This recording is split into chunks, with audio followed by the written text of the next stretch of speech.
মধু খাওয়া সুন্নত, কিন্তু খাঁটি মধু চিনে কিনতে পারে কতজন?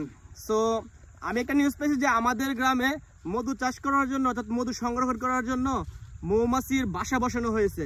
সো আমি এই ভিডিওতে আপনাদেরকে বলার চেষ্টা করবো যে আপনারা খাগাতো গ্রামের কোথায় আসলে মধু পেতে পারেন। সো অনেকেই বলে যে এই মধু খাঁটি মধু না, অর্থাৎ অরিজিনাল না, মিক্স থাকে। তো আমি তাদের সাথে কথা বলবো এবং একদম বিষয়টা ক্লিয়ার করার চেষ্টা করবো যে আসলে মধু কি খাঁটি না মধুটা ভেজাল আছে। তো আপনারা সবাই কিন্তু জানেন সাদামন টিভি এই পেজটিতে আমি সবসময় গ্রাম অঞ্চলের ভিডিও আপলোড করে থাকি।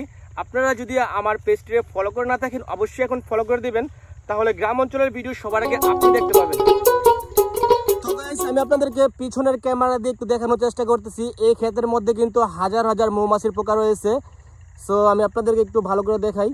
তো আমি যেই ক্ষেতটির মধ্যে দাঁড়িয়ে আছি এখান থেকে 2 থেকে 300 মিটার দূরে বাসাগুলো বসানো হয়েছে। ইনশাল্লাহ আমি সেখানে যাব, একটু জুম দিয়ে আপনাদেরকে দেখাই। এখানেই বসানো হয়েছে, আমি যাব যারা নিয়ে এই বাসাগুলো বসাইছে এবং তাদের সাথে কথা বলবো।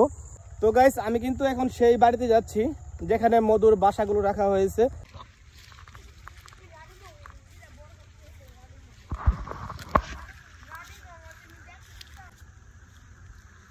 আসসালামু আলাইকুম ভাই। ওয়ালাইকুম আসসালাম। ভালো আছেন? আলহামদুলিল্লাহ, কেমন আছেন? এই তো ভাই আলহামদুলিল্লাহ ভালো আছি। এই পেশায় কতদিন ভাইয়া? 7 বছর। 7 বছর? মাশাআল্লাহ, অনেক দিন। সো শুনলাম আপনারা আমাদের গ্রামে এই মৌমাছি দিয়ে বাসা বসাইছেন মধু সংরক্ষণ করার জন্য, সেজন্য আসা। সো অনেকেই একটা জিনিস ভুল জানে যে আপনারা নাকি চিনির শিরা মিক্স করেন এই মৌমাছির বাসার মধ্যে। সো এটা কি আদৌ সত্য না মিথ্যা সেটা জানার জন্য আপনার কাছে একটা কোশ্চেন করা আর কি। তো সে সম্পর্কে একটু বলবেন। এটা সম্পূর্ণ ভুল দাদা ভাই। মাছে আমরা কখনো চিনি খাওয়াই, কখন চিনি খাওয়াই বছরে 4 মাস। বছরে আমরা 4 মাস চিনি খাওয়াই, তখন কোথাও ফুল এবং ফল পাওয়া যায় না।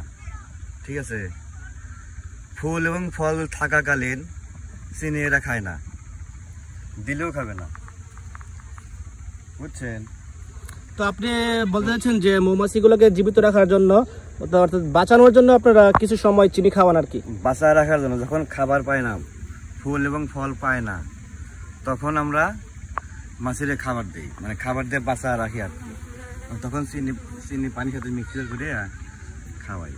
আচ্ছা, তো আমি এইটা যে জায়গাটার মধ্যে বলতে আপনারা যে বাসাগুলো বসাইছেন, এটা লোকেশন আমি আমার ভিডিও ডেসক্রিপশন বক্সে দিয়ে দিব।